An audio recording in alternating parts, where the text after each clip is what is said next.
야고보서 말씀을 보겠습니다.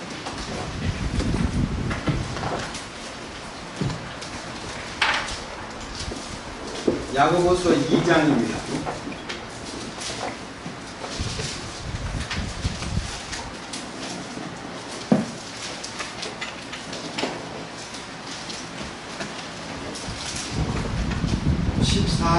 말씀에서 26절까지 말씀을 봉독하겠습니다.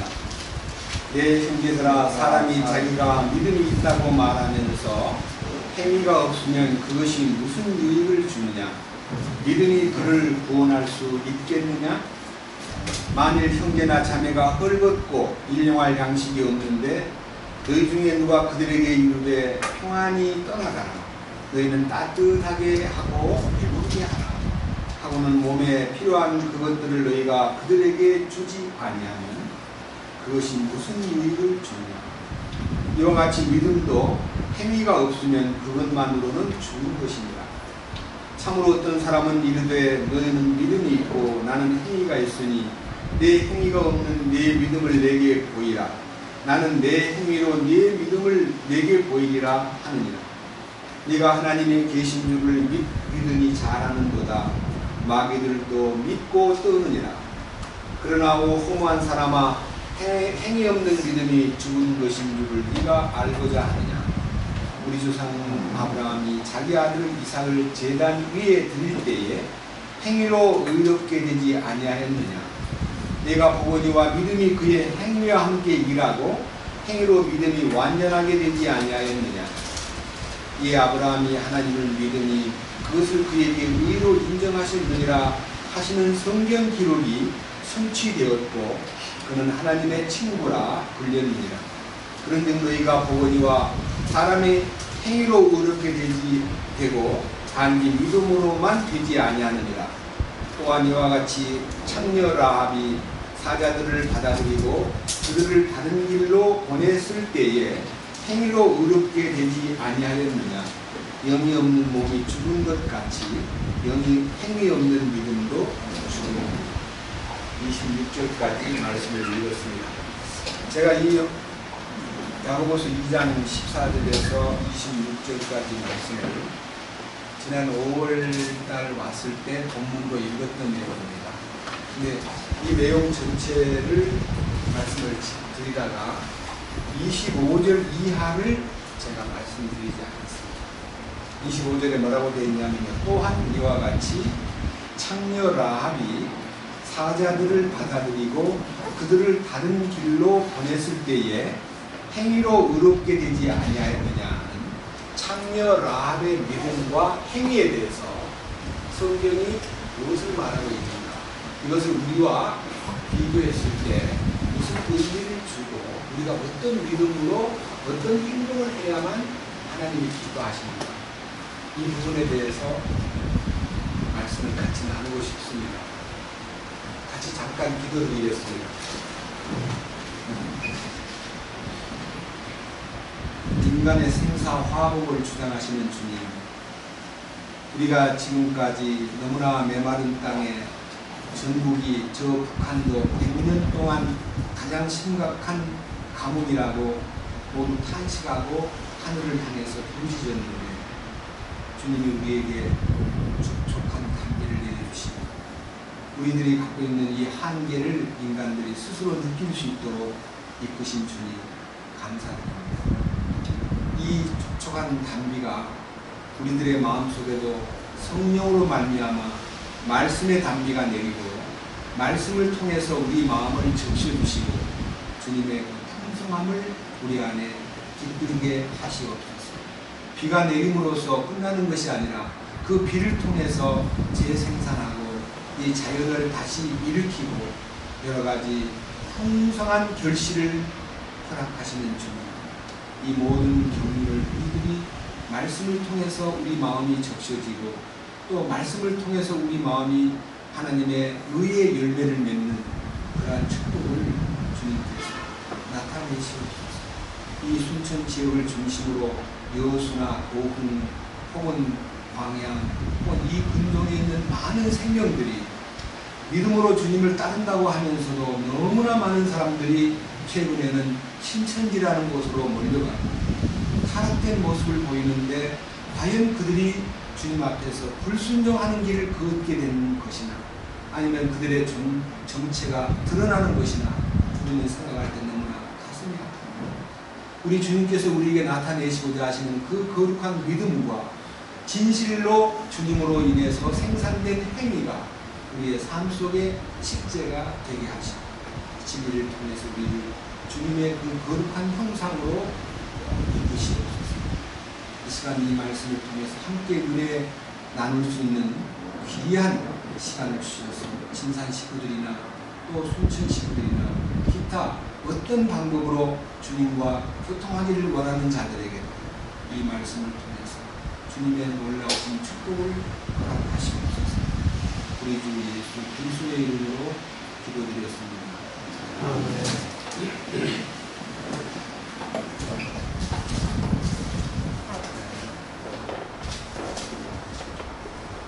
빗소리를 들으니까요, 그냥 이 성경 얘기를 통해서 하나님이 이 땅에 두 가지 비를 내린다고 했습니다. 하나님 이른 비가 있고 늦은 비가 있는데, 이른 비는 봄비를 말하고 늦은 비는 가을비를 말하는데, 이른 비는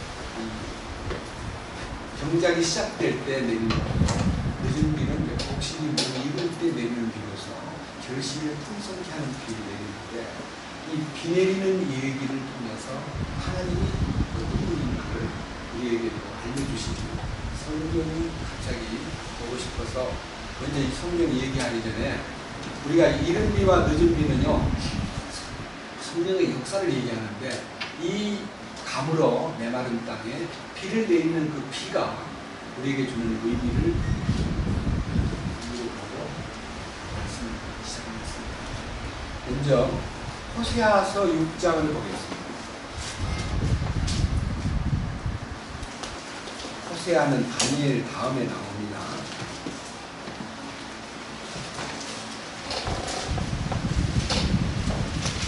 호세아 6장 1절입니다. 오라 우리가 주께로 돌아가자. 그분께서 우리를 찢으셨으나 우리를 낫게 하시리라. 그분께서 우리를 치셨으나 우리를 싸매어 주시리라. 이틀 뒤에 그분께서 우리를 되살리시며 셋째 날에 우리를 일으키시리니 우리가 그분의 눈앞에서 살리로다. 이 이스라엘 민족이 하나님 앞에 징계를 받고 엄청난 고통 속에 빠져 있을 때에 호세아라는 대언자를 통해서 하나님이 우리를 찢으셨다는 것은요, 이스라엘의 분열을 얘기합니다. 나라가 둘로 나뉘어져 버리는 겁니다. 그 솔로몬 때 얘기입니다. 나라가 분열돼서 솔로몬의 아들 르호보암은 남쪽 이스라엘, 그 다음에 르호보암을 대적하는 여로보암은 북쪽 이스라엘을 이게 나눠가지고 서로 버티고 원수처럼 살면서 북쪽 이스라엘 나라의 왕인 여로보암이 남쪽에 있는 예루살렘으로 백성들이 예배드리러 갈까봐 북쪽에다가 단과 끝부분 단과 이렇게 베델에다가 금송아지를 만들어가지고 하나님의 명제를 거기다가 대입을 시켜서 예루살렘으로 안 가도 된다. 우리를 인도할 신이 여기 있다 하고 이 이방신을 동원해가지고 하나님 앞에 못 가도록 만든 겁니다. 금송아지라는 것은 오늘날로 말하면 만문이고 오늘날로 말하면 물질, 황금 만문주의를 말하는 것이죠. 예수 믿는 것의 가장 큰 방해는 물질입니다. 물질을 사용하지 말고 살아라는 것이 아니고 물질을 주님 주신 분량만큼 누리면 되는데 그 물질에 탐닉하고 돈을 사랑하게 되면 그 돈을 사랑하는 사람 마음속에 일만하게 뿌리가 들어가가지고 믿는 사람까지도 믿음을 무너뜨려버리고 그 다음에 파괴되어버리는 경우가 있습니다. 여로보암이 그렇게 나쁜 정책을 함으로써 그 나라는 BC 721년 아수르에 파괴됐습니다. 그리고 남쪽 이스라엘은 버티고 있다가 바벨론에 BC 586년에 발생했습니다. 그래가지고 다 진짜 달라져버린 거예요. 하나님 앞에 엄청나게 매를 맞았지만 찢으신 하나님은 도로 낫게도 하시고 매를 때렸지만은 싸매어 주시고 그분은 셋째 날에 우리를 일으키신다 그랬습니다. 하나님의 눈앞에서 살아날 수 있다는 겁니다. 살리는 방법이 3절입니다. 우리가 계속해서 주를 알고자 하면 그때 우리가 알리라. 주님을 알고 싶은 마음, 주님을 알고자 한다는 이 안다는 말은 히브리어에서 야다라고 합니다. 야다라는 말은 단순하게 그냥 머리로 아는 게 아니라 묵심한다, 한몸이 된다, 하나가 된다, 그런 뜻입니다. 참으로 예수님을 아는 것도 주님하고 연합이 돼야 아는 거지, 그냥 머리로 십자가 피를 흘려 내 죄를 사했지, 십자가 연합됐다는 말 듣기는 들었어. 그렇지만은 자기가 연합되지 않으면요, 머리로 아는 것은 아무 힘이 없어요. 근데 알고자 할 때 알려주시는데, 그분이 나아오심은, 그분이 계시하심은 우리는 그분을 찾아가는 게 아니고 그분이 우리를 찾아오시기 때문에 예수 믿는 것이 참 멋있는 겁니다. 모든 종교는 신을 찾아서 움직이는데 우리 기독교의 참된 신앙은 그분이 우리를 찾아오시는 거죠. 잃어버린 자를 찾아 구원하러 오신 분이기 때문에 우리는 그분에게 발견만 되면 그분의 품에 안기는 거죠. 여기 보세요. 그분이 우리를 찾아오심으로 인하여 아침같이 예비되어, 그분이 우리를 절망에 빠져서 어둠에 쫓기고 있는 우리를 갖다가 아침 햇빛이 뜨듯이 아침같이 나타나시고, 그분께서 비같이 곧 땅에 내리는 늦은 비와 이른 비같이 우리에게 임하신다는 말은 탐시야. 그분이 나타나신다. 그분이 우리에게 직접 자기를 나타내심을 얘기하는 겁니다. 그런데 그 나타내심이 이른 비와 늦은 비같이 나타나십니다. 근데 여러분들은 비 내리는 것만 갖고는 그냥 비가 그런데 그 비 내리는 얘기를요 이렇게 표시해 보겠습니다.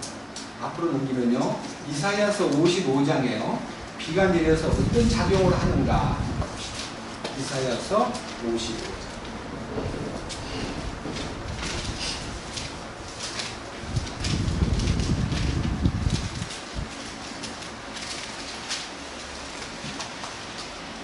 이사야 55장 10절입니다. 성경은 성경 속에 그 이른 비와 늦은 비에 하나님이 자기를 나타내시는 방법에 대해서 이렇게 말씀하셨습니다. 비가 내릴 때는 봄과 여름에 비 내리는 걸 비라 그러고요, 똑같은 비인데 겨울에 내리는 것을 눈이라고 해요. 똑같아요. 비가 내리든 눈이 내리든. 10절, 비와 눈이 하늘에서 내려와 거기로 되돌아가지 아니하고 땅을 적셔서 땅이 열매를 맺게 하고 싹을 내게 하여 씨 뿌리는 자에게 씨를 주고 먹는 자에게 빵을 주게 하는 것 같이, 내 입에서 나가는 내 말도 그러하여 그것이 헛되이 내게로 되돌아오지 아니하고 내가 기뻐하는 것을 이루며 내가 그 말을 보내어 이루게 하려는 일에서 형통하리니, 너희는 기쁨으로 나아가 평안히 인도될 것이요 산들과 작은 산들이 너희 앞에서 소리를 내어 노래하고 들의 모든 나무가 손뼉을 치고. 그러니까 자연이 막 활기를 띠고 손뼉을 친다 그랬습니다. 여러분, 사람들이요, 저도 우리 집 아파트 앞에 나무들이 있는데요, 너무 가무니까요 아무리 노력해서 물 준다 해도 물 줄 때뿐이고요. 어제 36도였어요. 용산에 있는 제 사무실에서 제가 이 양복을 걸치고 여기 가는데 땀이 막 어떻게 나는지, 용산역 안에 들어가가지고 이 옷을, 겉옷을 벗고요 앉았는데 땀이 잠깐 한 10분 사이에 그렇게 더워. 자연은 얼마나 고통을 느끼겠습니까? 자기는 그늘을 찾을 수도 없잖아요. 자기는 그늘을 만들면서도 자기는 그늘에 들어갈 수가 없는 거예요. 근데 그 안에 있는 모든 나무들이 그냥 늘어져가지고, 저는 아침마다 제 집 앞에는 조금 물을 주는데 그때뿐이에요. 그 다음날 가면 또 이게 쓰러져 있는 거예요. 그런데 하늘에서 내리는 비는 그냥 빗물이 아니고, 우리가 주는 수돗물은 그냥 물이고, 하늘에서 내리는 비는 질소를 안고 내려오기 때문에 엄청나게 자연이 활기를 내고, 그것이 무엇을 의미할까요? 신명기 32장. 앞으로 넘겨서 창세기, 출애굽기, 레위기, 민수기, 신명기 32장 1절입니다. 오 하늘들이여, 너희는 귀를 기울이라. 내가 말하리라. 오 땅이여 내 입에 말들을 들을지어다. 하나님이 하늘과 땅을 향하여 내 말을 들으라. 하나님이 내 말을 들으라고 말하는데 하늘 보고 귀를 기울이라고 그러고 땅 보고도 귀를 기울이라고 합니다. 이것은 우주를 향한 하나님의 명령입니다. 2절 내 교리가 하나님이 세운 진리의 그 기둥이 교리라는 것은요 단순하게 사람이 만든 것은 교리가 아닙니다. 뭐 장로교 교리, 웨슬리 신학의 교리, 뭐 루터 교리 많은데 그건 다 사람이 지어낸 거고요. 성경에 있는 교리는 주님이 자기를 나타내는 모든 방법, 하나님의 어떤 분이신가, 창조주시면서도 사육신이 되어서 인간에 오신 예수 그리스도.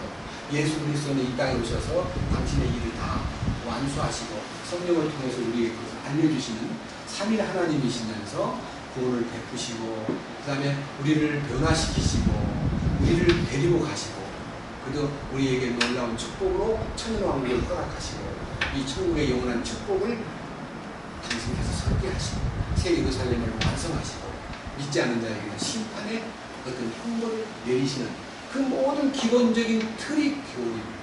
예, 보세요. 하나님의 말씀은 교리가 비처럼 내리며 하나님의 교리가 비처럼 내리며 내 말이 이슬처럼 맺히되 연한 채소 위에 내리는 하늘 비와 풀잎에 내리는 소나기 같으리니 이는 내가 주의 이름을 널리 알릴 것이기 때문이라. 너희는 우리 하나님께 위대함을 돌릴지어다. 그분은 반석이시오 그분의 일은 완전하니 그분의 모든 길은 판단의 도움이니라. 그분은 진실하고 불법이 없으신 하나님이시니 의로우시고 올바르시로다. 여기 나타나 있는 하나님이 비처럼 내리는 모든 것이 당신의 말씀이 내리듯이 그래서 오늘은 제가 사실은 양복을 입고 오면서부터 귀 좀 촉촉이 좀 맞아봤으면 좋겠다. 그런데 설교 시간에 앞에 대해서 양복이 아까워서 비 맞는 거 머리에 너무 비 맞으면 물에 빠진 생쥐같이 생길까 비 맞기를 거부하고 왔지. 하면서 저 축복된 비를 강으로 메마른다는 일이지. 주님, 우리 이 모임 속에 단비를 내리듯이 말씀에 비를 내려주십시오. 기도를 하면서 진산식품들을 기다리고 있습니다. 주님께서 우리에게 말씀을 통해서 역사하시는 것 같습니다. 제가 지난 5월달에 여기 왔을 때 믿음이 무엇이냐 믿음에 대해서 얘기했습니다. 믿음이 두 가지가 있는데 하나는 자기 믿음, 하나는 예수 그리스도의 믿음. 이 믿음이 두 가지가 있는데 우리가 우리 힘으로 믿으려고 노력하고 막 믿사오니 하고 노력하는 믿음이 자기 믿음. 이 믿음은 조속 변동이기 때문에 이 믿음은 주님 앞에 갈 수가 없습니다. 하나님께서 주신 믿음, 계시된 믿음, 보배로운 믿음, 그 다음에 하나님 주신 거룩한 믿음, 영광스러운 믿음. 야고보서 본문 돌아가가지고요 2장 1절 한번 보세요. 야고보서 2장 1절 뭐라 그랬습니까? 내 형제들아 영광의 주 곧 우리 주 예수 그리스도의 믿음을 가지고서 사람들의 외모를 중시하지 말라. 사람이 갖고 있는 자기 믿음은요 어떤 믿음이냐 그러면요 밑에 한번 보세요. 2절 뭐라 그러는가요? 만일 너희 집회에 금반지를 끼고 아름다운 옷을 입은 사람이 오고 또 흐름한 옷을 입은 가난한 사람이 들어올 때에 너희가 화려한 옷을 입은 자에게 관심을 기울이며 그에게 이르되 여기 좋은 자리에 앉으소서 하고 또 그 가난한 자에게 이르되 거기 서 있든지 여기 내 발받침 밑에 앉으라 하면 너희가 너희끼리 차별하며 악한 생각으로 판단하는 자가 되지 아니하느냐. 그러니까요 이 자기 믿음을 갖고 있는 사람은 사람을 외모로 보고 좀 이렇게 돈 있어 보이고 유명해 보이면 반대를 해서 그 자리에 앉히고 그런만 옷을 입고 막 거지같이 보이는 골치 아픈 사람 같네. 저 사람은 어떡하지? 나가라 말은 못하고 그냥 아무데나 앉으라고 안내도 안 해주고 무심하게 대하는 것이 우리 인간이에요. 오늘날 교회도 상당히 물량주의 또 물질주의에 빠져있기 때문에 전도를 해도 좀 돈 있는 사람, 지위가 있는 사람을 하라고 가르치는 교회가 있습니다. 근데 우리 주님께서는요 가난뱅이만 모아가지고 구원을 시킨다 그런 뜻은 아닙니다. 잘못 알고 있으면 예수 믿는 것은 가난뱅이가 돼야 되겠구나. 아니고 설령 부자를 할지라도 자기가 그 부에 만족하지 않고 어떻게 하면 하나님께 잘 보일 수 있고 하나님과의 참된 그 어떤 관계를 맺을 수 있을까 하고 간절히 구하는 니고데모와 같은 사람, 또 예수님 앞에 나와 아리마대 요셉 같은 사람, 또 헤롯의 청지기인 수산나와 같은 여자, 부자들도 많습니다. 가난뱅이만 예수님이 아닙니다. 이렇게 보세요. 5절 내 사랑하는 형제들아 귀를 기울이라. 이 말에는 좀 집중하라는 뜻입니다. 하나님께서 이 세상의 가난한 자들을 택하사 믿음에 부유하게 하시고 또 자신을 사랑하는 자들에게 약속하신 왕국의 상속자들로 삼지 아니하셨느냐. 그러나 너희는 가난한 자들을 없이 여겼도다. 부자들은 너희를 학대하고 재판석 앞으로 너희를 끌고 가지 아니하느냐. 그러니까요, 돈이 많은 사람은 그 돈의 힘을 가지고 사람한테 신념을 발휘하려고 하니까 그것은 주님께서 가치 않다는 거고요. 가난한 사람은 가난하기 때문에 항상 낮은 자리에서 천대를 받고 있지만요, 그가 낮은 자리에 있기 때문에 하나님 앞에 은혜 받기를 갈망하고 하나님에게 도움을 구하기 때문에 그 목마른 사슴같이 저 들에 있는 아무 말하지 않고도 그냥 너무 메말라가지고 고개를 숙여가지고 시들어가는 식물같이 비를 기다리면서 주님의 은혜를 나눠서 그를 풍성케, 그래서 가난한 자들을 믿음에 부유하게 하시고 하는데, 저는 제가 개인적으로 가난하다고 생각해 본 적이 없습니다. 누구든지 사회 나와서 이제 자기가 우리 아이들을 학교 보낼 때도요, 우리 막내 아들을 대구 추첨해가지고 대구 교육대학 초등학교를 보내거든요. 부모들이 이제 학교 가서 자기 신상 카드를 쓰는데 가정의 어떤 그 생활의 수준을요, 나는 상위는 안 되지만 중산층은 된다고 생각하고 있어요. 별로 부자가 안 되고 통장에 뭐 돈이 몇백도 들어있지 않은 사람인데도 중산층으로 자부하고 나 자신을 그렇게 가난으로 생각했어요. 하나님 영안에서 가난한 자로서 천신을 기도해요. 왕국의 복음. 그리고 그러한 위치에서 내가 중산층이고 나는 그래도 남들 보고 큰 부자는 아니어도 난 남한테 동정받을 만한 사람은 아니다라고 자부하고 살았지만 하나님 앞에 내가 거지 같은 위치라는 것을 알았고 진심으로 주님 앞에 가난한 처지에서 무릎을 꿇었을 때에 믿음의 부유를 발견하는 거예요. 믿음의 부유라는 것은요, 예수님의 믿음은 부유한 믿음입니다. 그래서 히브리서 12장 2절에 보면요, 이렇게 기록되어 있습니다. 믿음의 창시자요 완성자이신 예수를 바라보자. 믿음을 창시하는 분도 예수, 완성하시는 분도 예수. 이게 무슨 말인 거 아니요? 요한계시록에 여러 차례 나는 알파와 오메가요, 나는 처음과 나중이요 시작과 끝이라 그랬습니다. 그분은요 시작하신 일을 책임을 지는 거예요. 시작을 해놓고 나중에 흐지부지 용두사비처럼 하지 않는다 이거예요. 반드시 그는 알파와 오메가요, 처음과 나중이요, 시작과 끝이요 했기 때문에 창시했으면 완성하시는 분이다 이거예요. 이 창시의 믿음이 뭐냐면 속죄의 믿음입니다. 속죄, 죄를 씻는 것, 죄인을 불러가지고 용서해주는 믿음이 창시의 믿음입니다.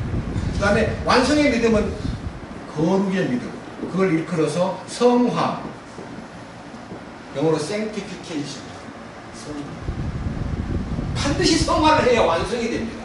근데 오늘날 우리 주변에 너무나 많은 사람이 예수 믿고 10년, 20년, 30년을 달려왔는데 성화가 안 돼 있는 거예요. 다시 말하면 내적인 변화가 없는 거예요. 내적인 변화. 이 성품이 바뀌지 않아요. 그래도 어쩔 수 없지 뭐. 하나님은 뭐 죄인인데 죄를 지을 수밖에 없지. 너는 죄 안 지어? 이렇게 말함으로써 사람들이 자기와 똑같은 사람이라는 걸 알기 때문에 그냥 손가락처럼 너는 죄 안 지어? 죄 안 지고 살 수 있어? 성 안 내? 성 안 낼 수 있어? 한번 때려볼까? 이렇게 해가지고 시비를 걸려버리는데 내가 노력해서 성화 되는 게 아니고요. 거룩하신 예수님 안으로 들어가면 거룩해지는 거예요. 근데 거룩하신 예수님 안으로 들어가는 조건이 죽어야 돼. 죽어야 들어가지 살아서는 못 들어가는 거예요. 어떻게 죽냐? 십자가를 통과하면 그 안으로 거룩함으로 그래서 거기서 주님의 거룩하심에 의해서 거룩을 입는 거예요.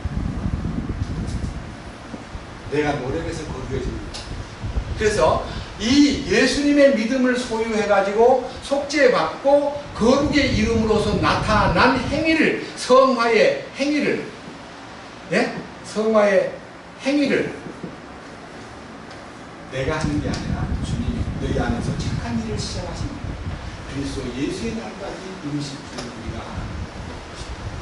그리고 또 한 가지, 내가 그리스도와 함께 십자가에 못 박힌 것을 내가 알게 되고, 내가 살아있지만 그런즉 이제는 내가 산 것이 아니요 내 안에 그리스도께서 사신 것이라고 이 놀라운 신비가 내 안에서 이루어집니다. 그때부터 우리가 예수님의 믿음 안에서 사는 확실한 삶이 이루어집니다. 그것을 지난번에 밝혔습니다. 그래서 그 예로 아브라함을 1번 중요한 믿음의 조상 아브라함이 하나님 앞에 아브라함이 의로워진 것이 어떻게 의로워졌느냐, 아브라함이 어떻게 하나님의 친구가 되었느냐, 이게 이제 믿음에서부터 행위, 두 번째입니다. 행위, 혹은 행함, 혹은 지난번에 말씀드릴 때 행함이라는 행함의 주체가 그리스도입니다. 그 다음에 행위라는 것은 하나님의 일을 행위라고 합니다. 하나님의 일. 그러니까 하나님의 일을 하나님이 하시는 거지, 나한테다가 네 내일을 좀 해라고 우리한테 일을 맡긴 거 아닙니다. 우리는 만물보다 거짓되고 더러운 존재니까 하나님 일을 할 수가 없습니다. 시키지도 않습니다. 더러운 인간에게서 뭐가 나오니까 더러운 것만 나오죠. 그래서 하나님의 일을 하기 위해서 우리 자신을 비워드리는 겁니다. 나의 모든 정권, 통치권을 왕 앞에 위임하고 나는 왕 노릇을 포기하는 것이 하나님의 일이 내 안에서 시작되는 거예요. 그것이 보세요. 아브라함이라는 사람이 하나님 앞에 하나님의 일에 대한 견본으로 보세요. 75세 때 하나님이 그를 갈대아 우르에서 하란을 거쳐서 이제 이스라엘 땅으로 들어왔는데, 아브라함아 내가 네게 하늘의 별처럼 땅의 모래처럼 네 후손을 번성케 하리라고 아들을 약속했습니다. 그런데 아들을 약속했는데 10년이 지나가도요, 10년이 지나가도 아들이 안 생기는 거예요. 그러니까 사라가 아브라함 나이 10살 아래거든요. 사라는. 아브라함 나이 10살 아래면 65세입니다. 65세 할머니가 어린애 낳기가 불가능하잖아요.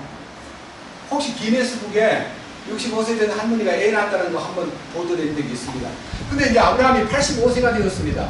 그의 아내는 75세입니다. 75세 할머니가 아기를 낳을 수가 있어요. 세상에. 근데 이때 이 경도가 끊어진 사라의 입에서, 여보 나는 이제 아기 낳을 수가 없어.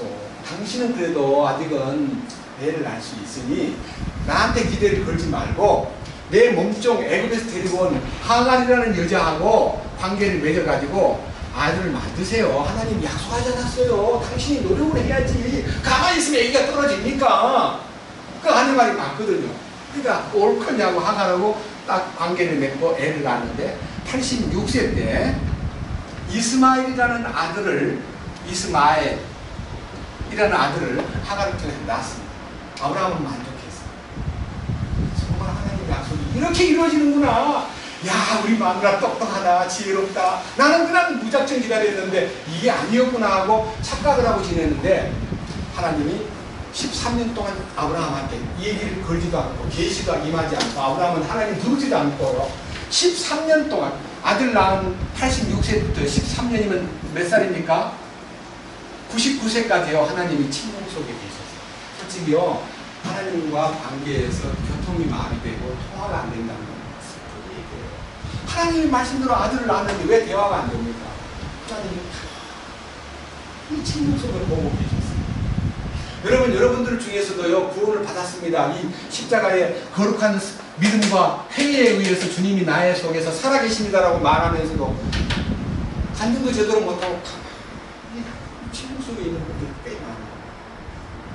주님이 그 안에서 일하지 않고 자기가 무엇인가 했기 때문에 행위, 자기 행위, 이게 바로 인간의 행위입니다. 인간의 행위는 불법.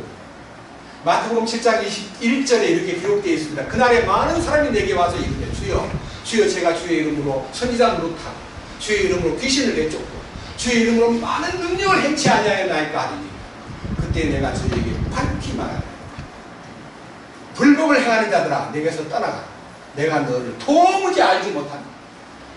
왜 대언자는 말씀을 전했고 귀신을 쫓아내고 능력을 행하고 대단한 일을 했는데 왜 모른다 그래요? 그 행함이 그리스도로 인해서 나타난 게 아니고 자기가 한 거예요. 자기 의로.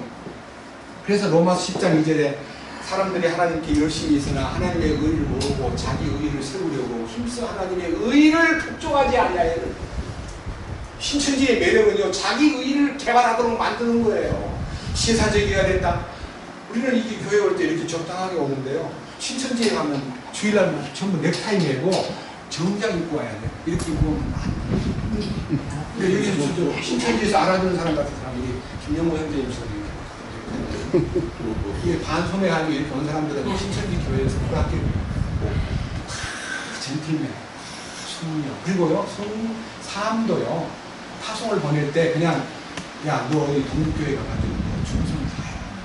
내 사람 들어가서 거기서 새끼들 열심히 하고 목사님 열심히 받들고 11조 많이 내고 감사금도 막 몽땅 내고 교회 안에서 표가 나도록 하는 거예요. 너무너무 믿으니까 목사님이 그 사람들을 직분을 주는데 성가대장, 주일학교 교장 아니면 뭐 유명한 직책을 주니까 그때 그 직책을 주는 사람 성경은 뭡니까? 목사님한테 우리 목사님이 음주를 하면 저 목사님 제가 감히 말씀을 드릴게요. 비밀로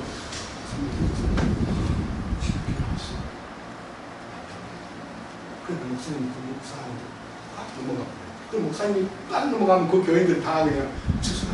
그래서 그것이 추수. 신천지 추수꾼이 20년 동안 지금 한 12만 명 육박했답니다. 자기들은 14만 4천 명이 목표인데요. 자꾸 늘어나니까 옛날에는 우리 교회만 오면 14만 4천에 들어온다 했다가요. 요즘에 교리가 바뀌었어요. 하나님이 이 중에서 뽑는다는 거예요. 그러니까 더 열심히 하고. 그 중에 젊은이가. 그리고 하나님이 이스라엘을 버렸고 대한민국을 택했다. 그 대처신하는 거죠. 로마서 11장에 하나님이 자기 백성을 버리셨느냐? 결코 하나님의 계획이 있어요. 안타까운 거는 그런 데에 나가서 세련되고 도덕적으로 윤리적으로 인간적으로 뒤에서 막 후원해주고 그렇게 해서 사람들한테 인정을 받는다고 해서 행위가 알찬 게 아니고 하나님이 인정해줘야 돼요. 그럼 하나님이 인정한 행위가 뭐냐? 이 아브라함이 자기가 아들 만든 것이 자기가 자기 힘으로 만든 거예요. 근데 하나님이 99살 될 때 창세기 16장 1절 아브라함아 아브라함아 너는 내 앞에서 완전하라. 갑자기 하나님이 완전을 요구하시는 말씀이 나오는데 그 완전을 요구하시는 하나님이 이 행위의 완전을 요구하는 거예요. 근데 이 행위의 완전은 하나님이 완전하신 분이기 때문에 불완전한 인간이 하나님 안으로 들어감으로 완전해지는 거예요. 이 불완전한 인간이 하나님 앞에 들어가기 위해서는 반드시 십자가의 관문을 통해서 내가 죽어야 이 안으로 들어가는 거예요. 살아서는 못 들어가요. 아시겠어요? 나는 아니라는 것을 알아야 하나님이 완전함으로 데리고 들어갔는데 내가 뭔가 할 수 있다고 느낄 때 1%라도 내가 자본이 있을 때는 하나님 못 들어오게 합니다. 완전한 사람이 완전해지는 것이 아니라 불완전한 사람이 완전해지기 위해서는 나 자신을 포기해요. 하나님께서 아브라함에게 말씀하셨어요. 너 명년 이맘때 되면 네 안에 사라의 몸에서 애를 낳을 텐데 그 이름을 이삭이라고 지으라 하니까요. 아브라함이 그 말씀을 처음에는 주저주저하고 좀 이렇게 부끄럽게 생각하다가 아니 저 아들이 있는데 만족하겠습니다. 아니야. 종의 여자 종을 통해서 난 여자는 네 상속권자가 아니야. 네 안에 사라의 몸에서 난 자가 네 아들이 되는 거야. 아브라함이 그걸 받아들였어. 그래서 아브라함 100살 때 이삭을 낳았잖아. 맞죠? 그 안에 나이는 90살입니다. 90살 할머니가 얘를 낳았대요. 이해돼요? 인간의 방법은 이해가 안 됩니다. 그래서 뭐라 그랬어요? 애를 낳을 수 없다고 말할 때 하나님이 능치 못하심이 없느니라고 말씀하셨고 하나님은 능력이 있다는 것을 마리아를 통해서 애를 만들 때도 남자 없이 애를 만들었잖아요. 그것이 아브라함이 낳은 이삭과 마리아가 낳은 예수님이 같은 계열의 하나님의 능력을 나타내기 위한 통로로 존재했던 두 가지 기적입니다. 93년 할머니가 애 낳은 거하고 처녀가 아들을 낳은 거하고 하나님의 창조적 방법으로 이제 아브라함은 하나님 이제 아들 약속대로 아들을 얻었습니다. 아들이 잘 자랍니다. 너무너무 좋아합니다. 근데 아브라함이 그 아들이 100살 때 낳은 아들인데 아브라함이 133살 되었을 때 아들은 몇 살일까요? 아브라함 133살 때 아들 몇 살이냐고요? 33살 먹은 이삭을 33살이나 먹은 이 큰 아들을 하나님이 모리아산 내가 정한 곳에 가서 바쳐라. 그것도 그냥 바쳐라가 아니라 번제물로 바쳐라. 번제라는 것은 요 살을 번자입니다. 살을 번자. 예? 살을 번자가 뭔 말인 거니? 태워 죽이라는 거예요. 태워서 바치라는 거예요. 근데 아브라함이 이 하나님의 계시를 받고 마음에 살아보고 여보 응원할 게 있어. 하나님이 이삭을 문제로 바치래. 그러면 얼마나 이게 문제가 생기기 위해서 난감한데 의견 차이가 생기면 야단나죠. 아브라함은 그 아내에게만 한마디도 안 하고 하나님 받은 명령을 가지고요. 그 다음날 새벽에 아들을 데리고 하인 2명하고 데리고 제단에 올린 장작을 패가지고 모리아산에는 금방 올라간다고 장작이 있습니까? 장작을 패가지고 나귀에 싣고 낙타에다 싣고 그 다음에 이제 아들 데리고 사흘길을 걸어서 모리아산 정상이 보이는 곳에서 산 아래에서 하인을 보고 너 여기 있어. 나귀도 다 이렇게 정체시켜놓고 아들 보고 야 장작을 좀 쳐라. 장작을 아들한테다 내고요. 아버지는 한 손에는 칼, 한 손에는 불을 불씨와 성냥이 어떤 데 불씨를 들고 허리띠는요 포승줄을 딱 감고 올라갑니다. 중택쯤 올라가는데 아들이 묻기를 아버지 다 준비된 것 같은데 재물은 어디 있나요? 물었습니다. 그때 아버지가 하나님 뭐를 바치라 그러면 아들이 가만히 있겠어요. 장작 던져버리고 도망가죠. 근데 아브라함이 이렇게 대답을 했어요. 하나님이 자기를 위해서 친히 준비하시기. 아브라함이 반환으로 이제 올라가서 장작을 이제 놓고 번제 드릴 수 있도록 이제 딱 준비해 놓고 이제 제물을 바쳐야 될 순간에 아버지가 포승줄을 딱 뽑더니 아들을 감는 거예요. 아들을 살아있는 아들을 감아가지고 그 아들을 그냥 꼼짝없이 해놓고 계단에다가 올려놓고 칼을 들고 목을 이렇게 쳐야 얘가 죽어야 이게 불 태우니까 산채 불 태우는 거 아니에요.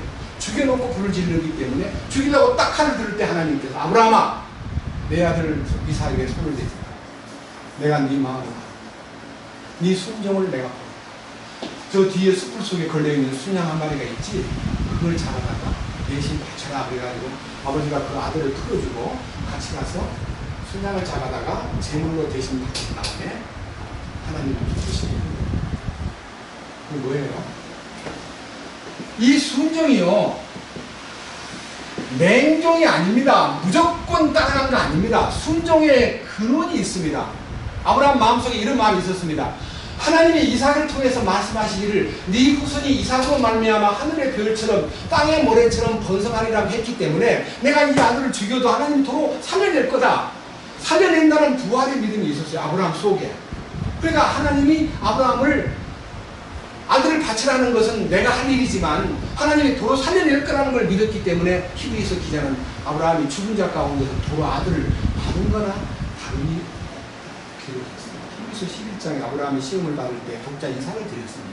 이는 저에게 이미 말씀하시기를 이삭으로 말미암아 내 후손이 하늘의 별처럼 땅의 모래처럼 번성하리라 하신 말씀을 믿었기 때문에 그 아들을 기꺼이 내놓고 그리고 하나님께서 살려낼 것을 믿었기 때문에 비유컨대 죽은 자 가운데서 도로 받은 것입니다.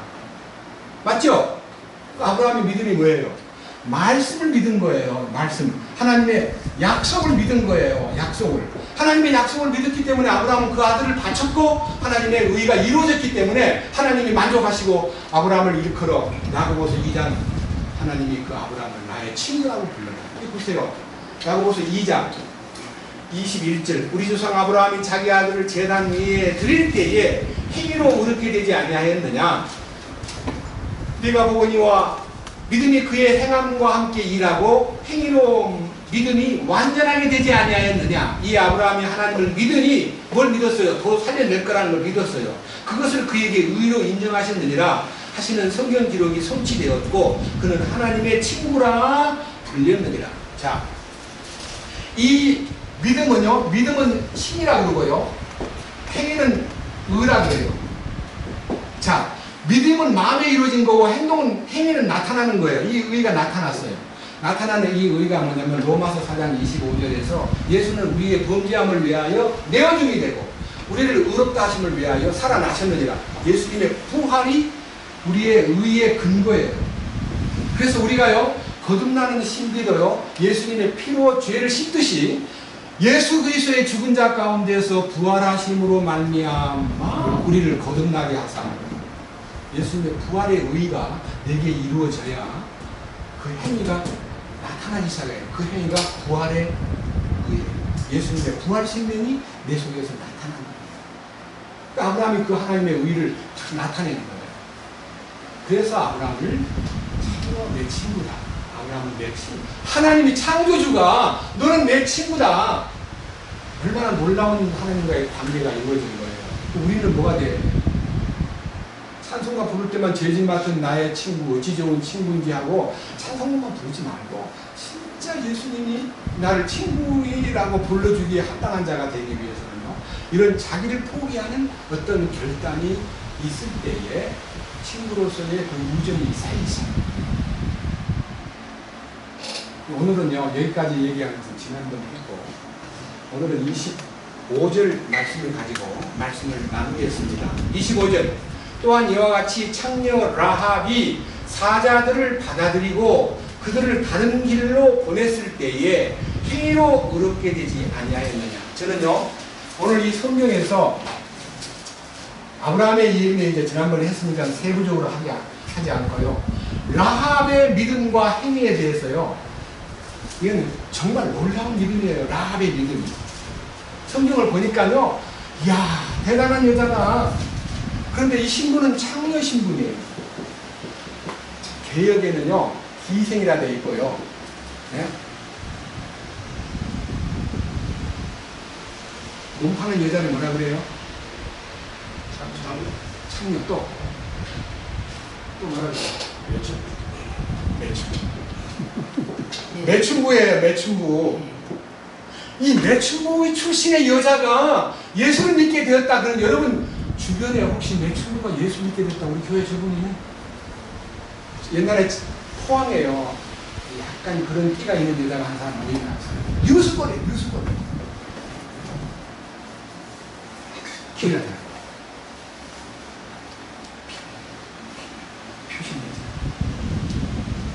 사실요, 이 창녀 출신이 예수를 믿게 되었다 그러면서 대단한 뉴스거리인데요. 여리고의 창녀인데 왜 하필이면 이 파송받은 이제 주의 말하는 정탐꾼이 창녀집에 갔냐? 창녀집에 드나드는 건 아무나 드나드니까 표가 안 나니까 괜찮은 거예요. 무사히 들어가서 그 창녀가 믿음 있는 걸 알고 들어간 건 아니에요. 그냥 들어간 거예요. 그리로. 급하니까. 숨을 데가 별로 없고. 만약 여관에 가면 우리 같으면 여관이라고 하면 뭐 써야 돼요. 근데 창녀굴에 들어가면 이름 안 써요. 그래서 들어간 거예요. 들어가는데 그 소문이 쫙 여리고에 퍼진 거예요. 야! 정탐꾼이 누가 왔다던데 빨리 가서 잡아라! 창녀 라합의 집으로 소위 말하는 그때 말하는 경찰들이 덮친 거예요. 덮쳐가지고 야 분명히 정탐꾼이 여기 왔다는 말 들었는데 너 못 받느냐? 네 왔긴 왔습니다. 그런데요 그냥 가버렸습니다. 도망갔습니다. 아마 저 나룻길 대관강 근방으로 갔습니다. 쫓아가 보세요. 그러면 그 사람을 2층에 있는 삼대나무니 그 아마나무 3대 있죠. 거기 나무 말린 데다가 덮어가지고 숨겨놓았어요. 이거는 밤중에 그들이 가버린 사이에 신앙 고백을 해요. 그 신앙 고백은요 제가 말로 하기가 너무 아까워서 여호수아 2장을 보겠습니다. 이 신앙 고백 한번 들어봅시다. 여호수아 2장입니다. 신명기 바로 다음에 여호수아 나오죠.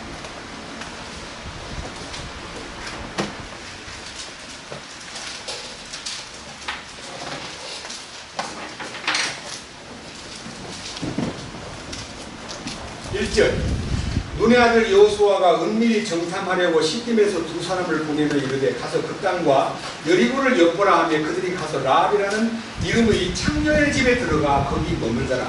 어떤 이가 여리고 왕에게 고하여 이르되 보소서 오늘 밤에 이스라엘 자손 중 몇 사람이 지역을 탐지하러 여기로 왔나이다 하거늘 여리고 왕이 라합에게 사람을 보내어 이르되 내게로 와서 네 집에 들어간 사람을 끌어내라. 그들이 온 지역을 탐지하러 왔느니라 하매 그 여인이 그 두 사람을 데려다가 숨기고는 이같이 이르되 사람들이 내게 왔었으나 그들이 어디에서 왔는지 나는 알지 못하였고 어두워서 성문을 닫을 때쯤 되어 그 사람들이 나갔으니 그 사람들이 어디로 갔는지 나는 알지 못하노라. 급히 그를 추격하라. 너희가 그를 따라잡으리라 하니라. 그러나 그녀가 이미 그들을 집에 지붕으로 데리고 올라가 자기가 이미 지붕에 가지런히 쌓아놓은 아마줄기로 그들을 숨겼더라. 그 사람들은 요단에 이르는 길로 여울까지 그들을 추격하였는데 그들을 추격하는 자들이 나가매 그들이 곧 성문을 닫았더라. 그다음 8절 그들이 눕기 전에 캄캄한 밤중입니다. 그녀가 지붕에 올라갑니다. 그들에게 이렇게 말합니다. 9절 그 사람들에게 말하되 주께서 이 땅을 너희에게 주신 줄을 내가 아노라. 이 청년의 믿음이요. 보세요 한번. 1. 하나님이 이 여리고 이 가나안 땅을 너희에게 주실 줄이 아니에요. 뭐라 그랬어요? 주신 줄. 주실 줄 믿는 게 아니에요. 주신 줄. 이 땅을 너희에게 주신 줄 믿노라 그랬어요. 첫 번째 믿음이 뭐냐면 하나님이 이 땅을 너희 이스라엘 민족에게 주신 줄을 믿노라. 그 다음 보세요. 뭐라 그랬냐. 자 9절 그 사람들에게 이르되 주께서 이 땅을 너희에게 주실 줄을 내가 아노라가 아니라 주신 줄을 내가 아노라. 너희의 두려움이 우리에게 임하였고 또 이 땅의 모든 거주민이 너희로 인하여 기력을 잃었나니. 여기 이제 부수적인 얘기입니다.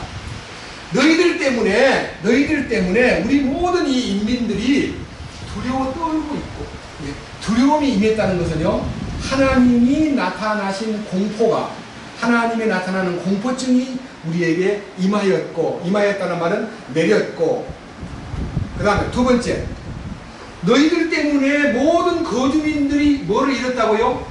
기가 그냥 없어져버려. 기력을 잃었고 힘이 다 빠져나갔다 이거예요. 아이고 저거구나. 불안 공포에 빠지고 기력을 잃었고 예? 요게 그 당시 여리고 주민들이 두려움 속에 빠지고 기력을 잃어버렸다는 것이 이 하나님이 지금 이스라엘 민족을 이 여리고로 지금 데리고 들어오는 것이 하나님의 계획이라는 걸 알았고 그 다음 보세요. 디테일입니다. 10절 너희가 이집트에서 나올 때에 주께서 너희를 위해 홍해물을 가르게 하신 일과 홍해가 갈라진 사건. 자, 홍해가 갈라진 사건, 홍해가 마른 거, 바닷물이 갈라져가지고 육지로 통해했다는 이 사건이 우리들의 마음을 이렇게 놀라게 만들고 기력을 잃게 만들었다. 그다음 또 하나, 요르단 저편에 있던 아모리 족속의 두 왕 시온과 옥에게 행한 일, 곧 그들을 진멸한 일을 우리가 들었노라. 여기요, 바산왕 옥과 시온에게 행한 일이 우리에게 들렸다는 것은요, 이 홍해를 갈라내신 일은 에집트에서 나올 때 사건이고요. 이제 조금 전에, 얼마 전에 이 여리고 성에 지금 침범하기 직전 시딤에 머물러가지고 정탐꾼을 보냈는데 바로 시딤에 머무르기 전에 바산왕 옥과 여기 나타나 있는 그 시온에게 행한 이 역사를요, 잠깐 읽어보면요, 어떻게 하나님이 행하셨는가 봅시다. 신명기 말씀 2장을 보겠습니다. 바로 앞에 여호수아 앞에가 신명기입니다. 신명기 2장.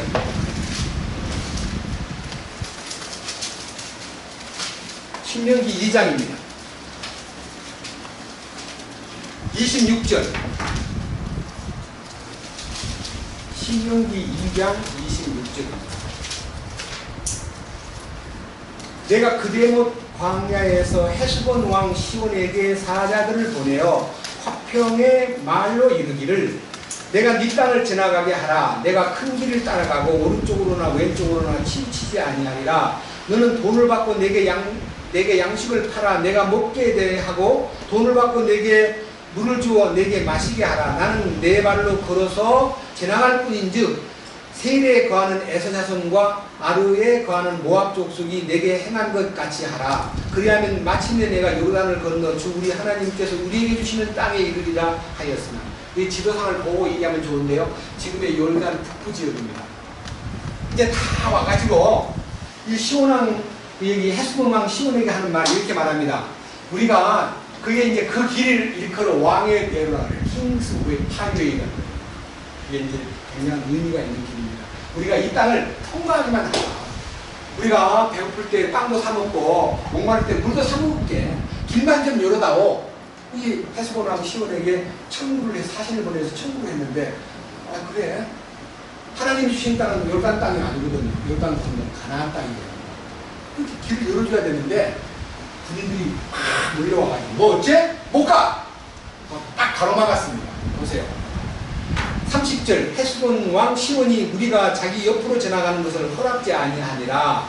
이날에 드러난 것과 같이 주 내 하나님께서 그를 내 손에 넘겨주시려고 그의 영을 강팍하게 하시고 그의 마음을 완고하게 하셨느니라. 주께서 내게 이르시되 보라 내가 시온과 내 앞에 있는 그의 땅을 내게 주기 시작하였노니 너는 그의 땅을 상속하기 위해 소유하기 시작하라 하시니라. 그때 시온이 자기의 온 백성을 거느리고 나와 우리를 대적하여 아하스에서 싸웠는데 주 우리 하나님께서 그를 우리 앞에서 넘겨주심으로 우리가 그와 그의 아들들과 그의 온 백성을 쳤으며 그때 우리가 그의 도시 모든 도시를 점령하고 각 도시의 남자와 여자와 어린 것들을 하나도 남기지 아니하고 진멸하였으며 다만 가축과 우리가 빼앗은 도시들에서 노력한 것은 우리의 탈취물로 삼았느니라. 그래가지고요 아주 강력한 헤스본 군대를요 격파를 하고 하나님을 능력이죠. 여러분 광야에 나온 이스라엘 민족은 군대가 아닙니다. 노예 생활하다가 나오는 노예 훈련하다가 나왔기 때문에 군대 훈련을 한 번도 받아본 적이 없는 광야에서 맨날 만나면 얻어먹고 불평을 터뜨리던 사람들의 후손들이라 아무 싸움에 힘이 없는 사람. 하나님이 그들을 도우시는 헤스본 왕을 그 다음 밑에 보세요. 3장 1절 그때 우리가 돌아와서 바산에 이르는 길로 올라가매 바산왕 옥이 자기의 온 백성을 거느리고 나와 우리를 대적하여 에드레이에서 싸우니라. 주께서 내게 이르시되 그를 두려워하지 말아라. 내가 그와 그의 온 백성과 그의 땅을 내 손에 넘겨주리니 너는 헤스본에 거하던 아모리 족속의 왕 시온에게 행한 것 같이 그에게 행할지니라 하고 이처럼 주 우리 하나님께서 바산왕 옥과 그의 백성도 우리 손에 넘겨주심에 우리가 그를 쳐서 마침내 한 사람도 그에게 남지 않게 하였느니라. 완전히 쳐서 박살을 내버렸습니다. 여러분 얼마나 특이한 나라인지요. 제가 이걸 읽다가요 와 이들이 거인이에요. 거인. 이 바산왕 옥이 거인 족속들이에요. 얼마나 키가 큰가 한번 상상을 해보세요. 다른 못 읽고 시간이 없으니까. 10절 우리가 빼앗은 것은 광야의 모든 도시와 또 온 길앗과 온 바산으로 바산에 있는 옥의 왕국 도시 살가와 에드레이까지니 이는 거인들의 남은 자들 중에서 남아있던 자가 오직 바산왕 옥뿐이었기 때문이라. 보라 그의 침상틀은 쇠 침상틀이었느니라. 침대가 쇠 침상이라. 너무나 몸이 무거우니까요 나무로 만든 부서져 버리니까 쇠로 만든 침상을 깔았는데 그 침상이 사이즈가 얼마냐 그러면요 그것이 암몬 자손의 랍바스에 있지 아니하냐. 그걸 이제 가져다가 보관해 놨는데 사람의 규빗으로 재면 그것의 길이가 9규빗이요. 상상을 해봅시다. 오늘 좀 재밌는 얘기입니다. 침상이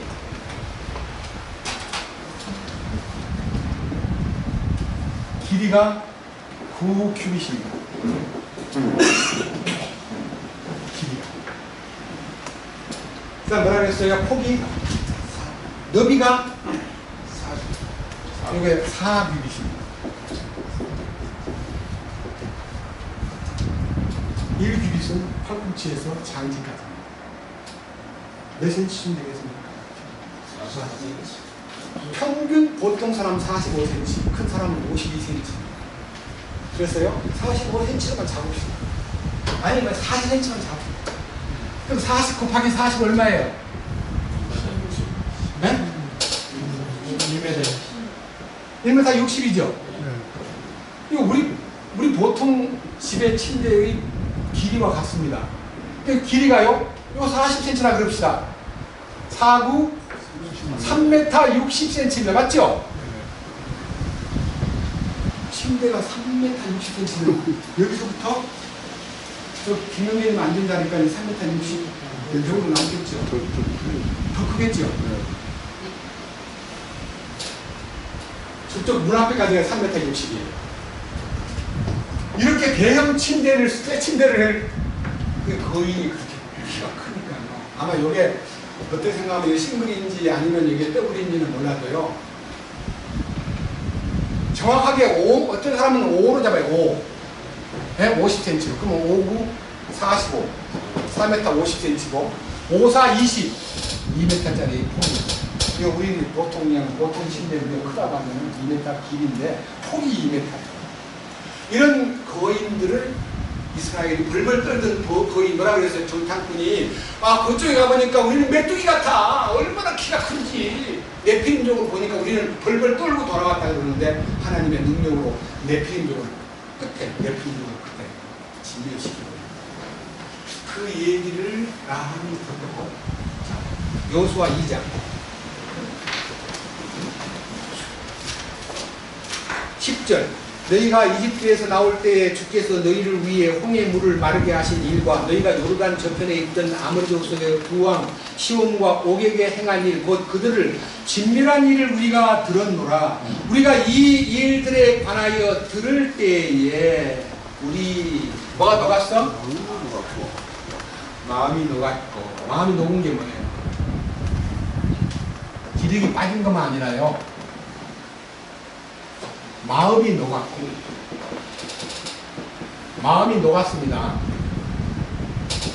마음이 녹았죠? 그 다음 뭐라 그래요? 그 얘기를 들으니까 우리 마음이 녹았고, 또 너희로 인하여 어떤 사람에게도 더 이상 용기가 남지 아니하여는, 그러니까 용기라는 말은 싸울 힘이에요. 용기가 뭐 했다고요? 남지 않았다는 거예요. 용기가 남지 않았고, 또 그 다음 뭘 했어요? 주 너희 하나님 그분은 위로 하늘에서 아래로 땅까지 하나님이시다. 그러니까 하나님이, 너희들은 너희 하나님이 하늘도 장악하고 땅도 지배하는 분이라는 것을 어떻게 누구한테 보세요. 11절 우리가 이 일들에 관하여 들을 때에, 여기 보세요. 라합의 믿음은요, 뭐 현장에서 뭐 목격자도 아니고요, 그냥 들었어요. 예? 하나님이 하신 일을 들을 때에 이렇게 마음이 녹고 용기가 다 사라져버리고 하나님 한 분뿐이구나 라는 것을 믿게 되었어요. 그러니까 이 믿음이 뭐냐면요, 들음으로 난 믿음이에요. 미리한 믿음 아니에요? 듣고 믿는, 보지도 않고. 그런데 이렇게 부탁합니다. 자, 밑에 보세요. 12절 그러므로 이제 청하건대 내가 너희에게 친절을 베풀었은즉 너희도 내 아버지 집에 친절을 베풀 것을 줄을 두고 내게 맹세하며 내게 참된 증표를 주고 또 내 아버지와 어머니와 형제들과 자매들과 그들에게 속한 모든 자를 살려두며 우리의 생명을 죽음에서 건져내라. 이게 뭐예요? 이게 뭐냐면요, 여리고를 향한 배신이에요. 이거 들키면 어찌돼요? 이 여자가 이거 숨긴 것이 들키면 어찌되냐고요? 몰살해, 집안 식구가. 그 여리고를 뭘로 알았느냐? 이 사람은 여리고를 장망성으로 알았다. 여러분, 장망성이 뭐예요? 장차, 멸망할 도시. 여리고는 장망성이다. 나는 이 성에서 죽으면 안 된다. 이 성에서 살려면 이들을 영접해가지고 이들과 한편이 돼야 내가 산다. 그러니까요, 자기의 고국을 배신하는 거예요. 배신이 뭐예요? 목숨을 거는 거예요. 믿음은 목숨을 내놓는 거예요. 여러분 같이 이렇게 나이로운 것 같다. 생명을 내놓으라고 어떻게 생명을 내놔? 나도 살아야지. 너무 심한 거 아니야?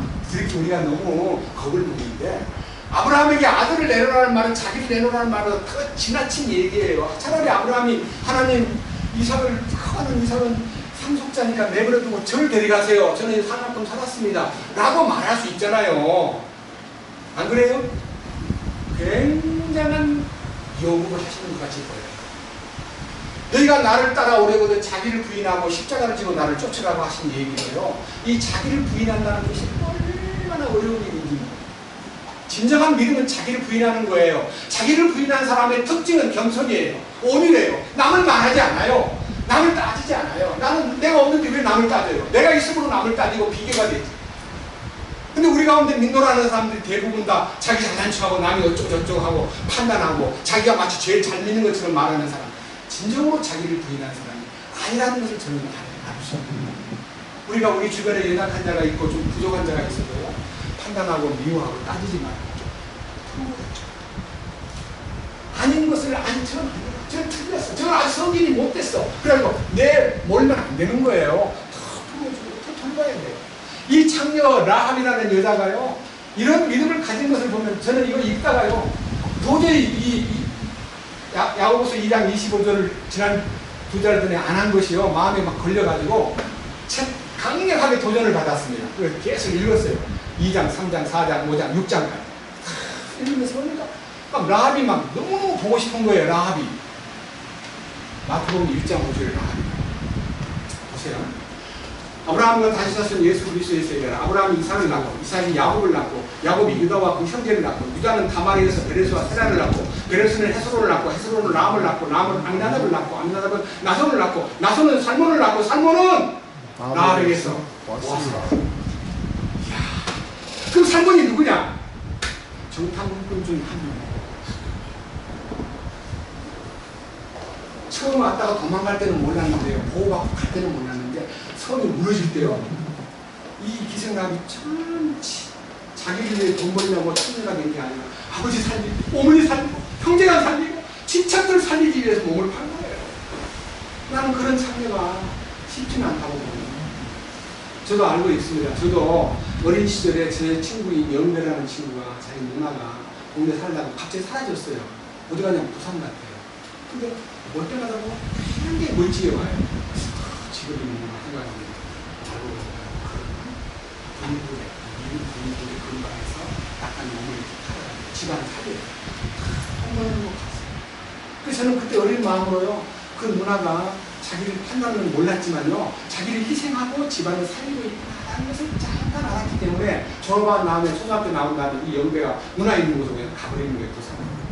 그 영배가 어디 가니 우리 누나가 잣대 가지고 간다고요. 여러분 미군들하고 상대해가지고 돈 번 사람은 양자가 붙어요. 양자가. 맞죠? 네. 그 희생한 사람이 희생을 한 것 다를 거 없고 그 누나 구원받았으면 라합같이 될 수도 있는 이 라합이라는 여자가요, 이렇게 확고한 믿음으로 생명을 보장해 주시오, 목숨을 보장해 주시오 하고 강력하게 요구를 하니까요. 들어보세요. 너무 재밌는 얘기가 나와요. 밑에 보세요. 2장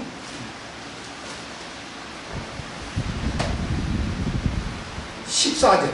그 사람들이 그녀에게 응답하되 네가 우리의 이 일을 입 밖에 내지 아니하면 우리 생명으로 너희 생명을 대신할 것이요 주께서 우리에게 그 땅을 주실 때에 우리가 친절하고 진실되게 너를 대접하리라 하매 이에 그녀가 창을 통해 그들을 줄로 달아내리니라. 그녀의 집은 고래 성벽 위에 있었으므로 그녀가 성벽 위에서 거하였더라. 저는요, 여리고성은 그렇게 무너졌으니까 모르지만요, 다메섹에 가가지고 다메섹에 83년에 다메섹에서 갔습니다.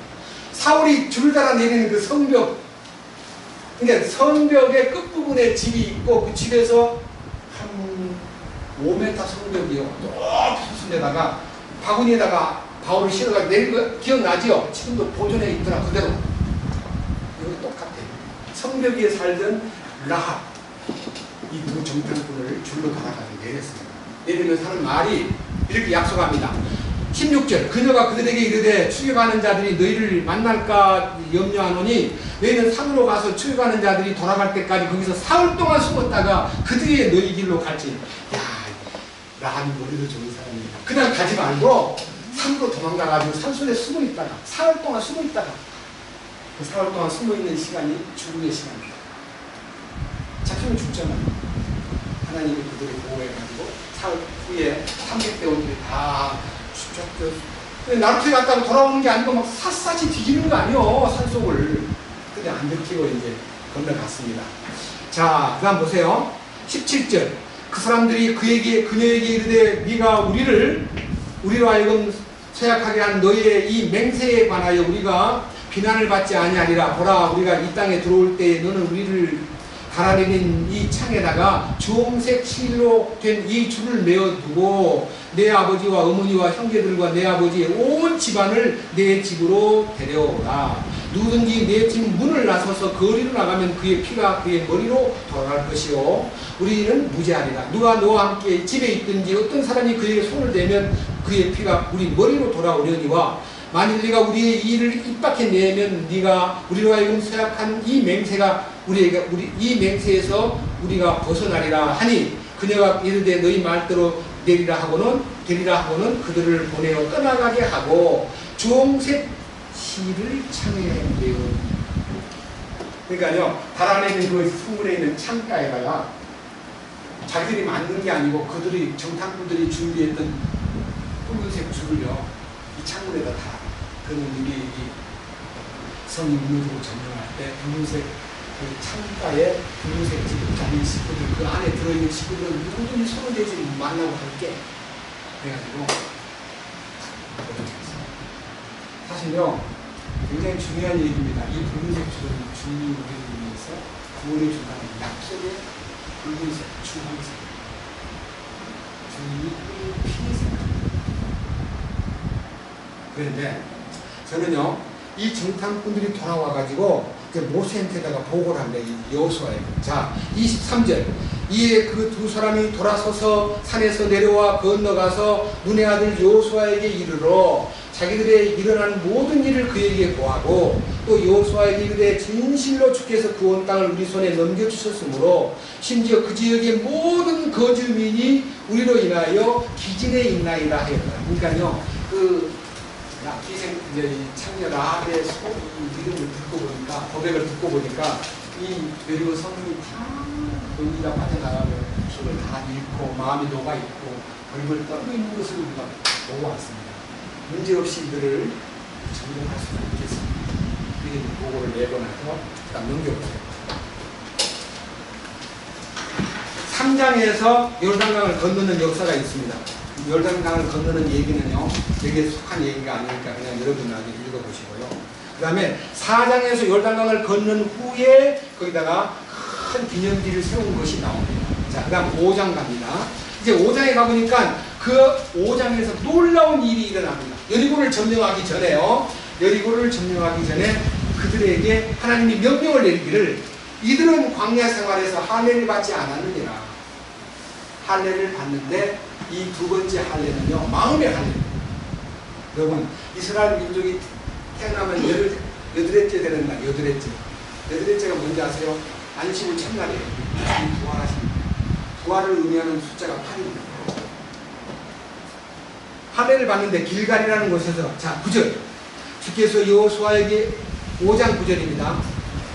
주께서 여호수아에게 이르시되 이날 내가 너희에게서 이집트의 수치를 떼내어 굴러가게 하였노라 하셨으므로 그곳의 이름을 이날까지 길갈이라 하니라. 이스라엘 자손이 길갈에 지내서 진쳤고 그달 14일에 저녁에 여리고 평야에서 6월절을 지켰으며 6월절 다음 날에 그 땅에 묵은 곡식을 먹되 바로 그날에 누룩 없는 납작한 빵과 볶은 곡식을 먹었더라. 그들이 그 땅에 묵은 곡식을 먹은 다음 날에는 만나가 그치므로 이스라엘 자손이 더 이상 만나를 얻지 못하였으나 그의 가나안 땅에 열매를 먹었더라. 이게 길갈에서 이제 할례를 받았는데 그 할례가 애굽의 모든 부끄러움을 다 걷어냈다. 그 다음에 애굽의 모든 부끄러움 수치를 굴러가게 했다 했어요. 여러분 우리 주님 앞에서 우리가 어느 날요 요단강을 건너는 순간에 마음의 할례가 이루어집니다. 요단강을 건너면서 죽음을 통하는 우리는 뭘 모르고 사람 죽을 때 장례식 때 요단강 건너가 이렇게 불렀는데 요단강 건너가서 천국서 만난다는 말이 아니고 요단강 죽음을 건너면 주님과 만난다. 주님과 만날 때 우리의 모든 수치스러운 요소 성격이든 말이든 행동이든 과거든 모든 부끄러웠던 과거가 다 흘러갑니다. 그리고는 만나가 떨어져 버려요. 만나는 어린아이가 먹는 광야 식물입니다. 가나안 식물은 가나안의 열매를 먹어야 됩니다. 그래서 여러분들이 지금 나누는 메시지는 가나안이에요. 그 다음 보세요. 주님 나타나십니다.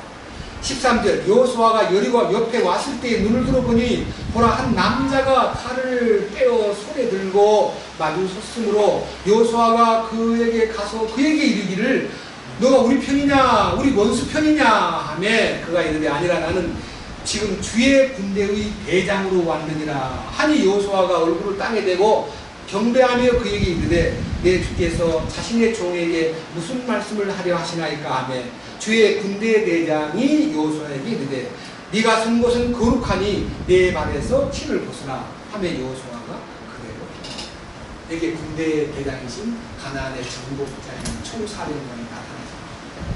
이 주님 나타났습니다. 여러분 우리의 신앙생활이 무엇입니까? 마음의 할례가 이루어지는 그리스도의 할례를 통과합니다. 주님 우리를 위해서 싸우십니다. 그래서 우리는 주님의 이끄심에 의해서 승리가 보장되는 거예요. 이제 6장이 바로 여리고 정복합니다. 여리고 정복에 대한 스토리는 다 빼고요. 여리고가 막 무너졌습니다.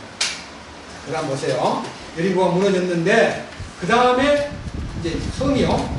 6장 12절 여호수아가 아침에 일찍 일어나매 제사장들이 주의 궤를 내니라. 7명의 제사장은 주의 궤 앞에 순양의 뿔 나팔 7개를 들고 계속해서 나아가며 나팔 불고 무장한 사람들은 그들 앞에 가며 후위대는 주의 궤 뒤에 따라가고 제사장들은 가면서 나팔을 불었더라. 둘째 날에도 그 다음에 15절에 7째 날에도 나이셀 무렵에 일찍 일어나 같은 방식으로 성을 7번 돌았습니다. 그 다음에 16절 7번째 제사장들이 나팔을 불 때에 여호수아와 백성에게 이르되 외치라 주께서 도시를 너희에게 주셨느니라 하는 순간에 17절에 성이 와르르 무너지기 시작합니다. 성이 여리고 무너집니다. 뭐가 하나님의 무장이냐면요 하나님의 법궤, 하나님의 임재와 하나님의 실존이 나타나가지고 그 성을 한 바퀴씩 돌다가 7째 날에는 7바퀴 돌고 나서 소리를 나팔 소리와 함께 소리를 크게 지르는 순간에 여리고 성이 무너지는 순간요. 그 다음 보세요. 22절 그러나 여호수아가 그 지역을 정탐한 두 사람에게 이르되 그 창녀의 집에 들어가 너희가 그 여인에게 맹세한 대로 그녀와 그녀에게 속한 모든 것을 데리고 나오라 하며 정탐한 청년들이 들어가 라합과 그녀의 아버지와 어머니와 형제들과 그녀에 속한 모든 것을 데리고 나오고 그녀의 모든 친족들을 데리고 나와서 이스라엘 진영 밖에 두니라. 그들이 나와 도시와 그 안에 있던 모든 것을 불러 태웠으나 다만 은과 금 그리고 롯과 쇠 기구들은 주의 집에 보고해 두었더라. 여호수아가 창녀 라합과 그녀의 아버지 집안과 그녀에 속한 모든 것을 살려두셨으므로 그녀가 이날까지 이스라엘 안에 거하나니 이는 여호수아가 여리고를 정탐하려고 보낸 사자들을 그녀가 숨겼기 때문이더라. 여러분 이 여자가 구출을 받았는데 혼자만 딸랑 산 게 아니라 아버지, 어머니, 식구들, 친척들 다 불러다가 집안에 딱 숨어 있으니까요. 성이 무너질 때 이 정탐꾼 두 명이 가가지고 식구들을 다 인설해가지고 따로 다 분리시켰어요. 그때 라합과 살몬의 눈이 살몬은 여호수아의 모세가 여호수아를 젊은 때부터 잘 썼듯이 여호수아도 괜찮은 남자 둘을 뽑아가지고 야 너희 둘이 여호수아가 남자를 어떻게 여리고 정탐을 보내 똑똑한 사람을 갖고 친구를 보냈는데 살몬이 이 일을 다 수행한 다음에 그 창녀이 불쌍하지만 굉장히 깊이 있는 여자 사고력이 깊고 집안을 책임지려고 하고 집안 식구들의 구원을 위해 생명을 걸었던 여자를 데리고 살몬이 누구냐면 유대지파에 속한 베들레헴 출신의 사람이에요. 그 아들이 보아스예요.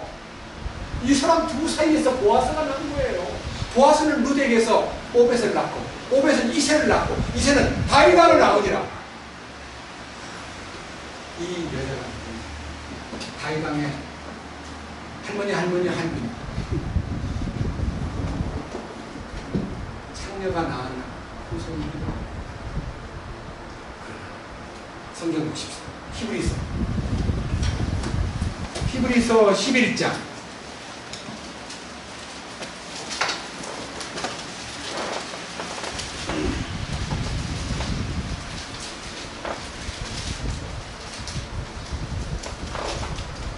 되었습니까? 히브리서 11장 30절. 믿음으로 그들이 이랫동안 여리고 성벽 주위를 돌매 성벽이 무너져 내렸으며 믿음으로 창녀 라합은 정탐꾼들을 평안히 받아들이고 믿지 아니한 자들과 함께 멸망하지 아니하였도다. 제가요 이 히브리서 11장에 믿음으로 이제 처음부터 이렇게 보면요 1번에 믿음으로 아벨은, 믿음으로 에녹은, 믿음으로 노아는, 믿음으로 아브라함은, 믿음으로 사라는 이름이 쭉 나오는데 이제 헤아려 보니까요 이 창녀 라합이 11번째 여자입니다. 근데 여자는 둘밖에 없어요. 둘밖에. 구약에 인물들 많은데요 사라하고 아브라함의 부인 사라하고 이 창녀 라합이 믿음의 반열에 탁 등단하는 거예요. 누가? 성령께서 히브리 기자인 바울에게 그 라합 얘기를 쓰라고 하는 거예요. 믿음의 반열. 그러니까 그러한 믿음이 그러한 행동을 유발합니다. 그러한 목숨을 건 믿음이 그러한 행동을 만들어냅니다. 누가? 주님이 그 안에서 계십니다. 여러분들요 행동을 가지고 빠지지 마십시오. 왜 저래? 그러면요 아직은 그 안에 생명을 건 믿음이 없기 때문에 그렇게 소극적으로 믿을 수 있어요. 행동도 소극적이에요. 여러분이 믿는 믿음은요 혼자만 잘 되는 거 믿음 아닙니다. 이 창녀 라합은 가족을 위해서 생명을 걸었습니다. 여러분들도 여러분 가족을 위해서 눈을 흘리는 기도가 필요해요. 멸망당하는 구덩이에서 나 혼자만 나오면 됩니까? 가족도 구해야지. 그래서 살몬이 그를 통해서 룻기 한번 볼까요? 룻기 우리 룻기 저기 앞으로 가면 사사기 바로 다음에 룻기가 사무엘상 바로 앞에 룻기.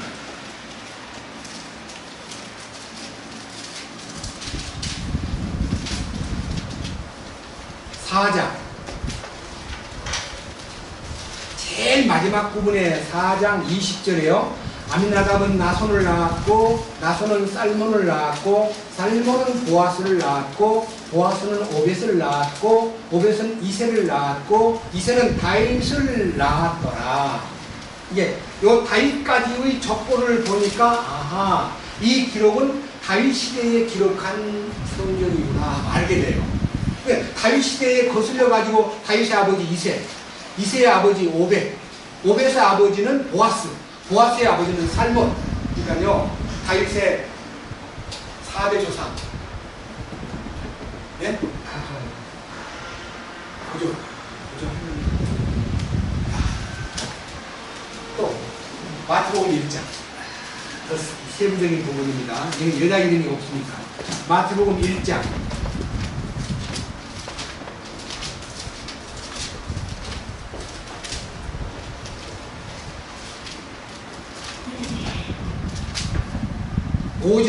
살몬은 라합에게서 보아스를 낳고 룻기는 그냥 살몬은 보아스를 낳고 보아스는 오벳을 낳고 이렇게 나와 있는데요. 여기는 여자가 딱 등장해요. 살몬은 라합에게서 누구를 낳아요?